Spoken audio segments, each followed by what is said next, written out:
সাংবাদিক মইনুল হক লিপুর ওপর হামলার প্রতিবাদে রাজাপুরে মানববন্ধন। ঝালকাঠি থেকে মোল্লা শাওনের তথ্য ও চিত্রে দেখুন বিস্তারিত। ঝালকাঠি প্রেস ক্লাবের সদস্য ও রাজাপুর রিপোর্টার্স ইউনিটির সভাপতি সাংবাদিক মইনুল হক লিপুর ওপর সন্ত্রাসী হামলার প্রতিবাদে এবং হামলাকারীদের দ্রুত গ্রেপ্তারের দাবিতে মানববন্ধন অনুষ্ঠিত হয়েছে।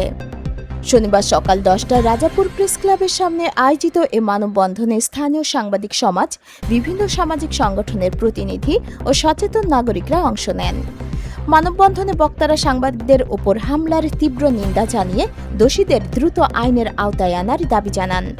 এ সময় বক্তব্য রাখেন ঝালকাঠি প্রেস ক্লাবের সভাপতি অ্যাডভোকেট মোহাম্মদ আক্কাস শিকদার। তিনি বলেন, সাংবাদিকদের কণ্ঠরোধ করতে হামলা ও ভয়ভীতি কোনোভাবেই গ্রহণযোগ্য নয়। অবিলম্বে হামলাকারীদের গ্রেপ্তার করে দৃষ্টান্তমূলক শাস্তির ব্যবস্থা করতে হবে। গত 5ই মে মইনুল হক লিপুর বোনের বাড়িতে মালামাল চুরি হয়েছে এবং সেই চোরাই মালামাল উদ্ধার এবং তাকে ধরতে গিয়ে মইনুল হক লিপুর উপরে সন্ত্রাসী হামলা হয়েছে। এই রাজাপুরের মোটামুটি উল্লেখযোগ্য মাদকসেবী শান্ত এদের নেতৃত্বে 5-7 জন লিপুরের উপরে হামলা করেছে, তাকে কুপিয়েছে।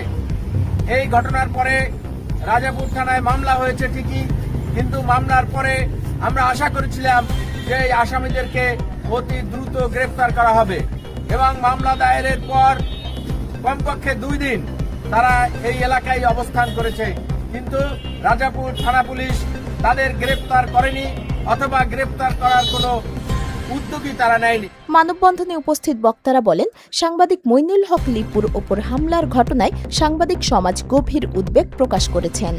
এ ধরনের ঘটনা গণমাধ্যম কর্মীদের নিরাপত্তার জন্য হুমকি। তাই দ্রুত তদন্তের মাধ্যমে জড়িতদের চিহ্নিত করে আইনগত ব্যবস্থা নেওয়ার দাবি জানান তারা।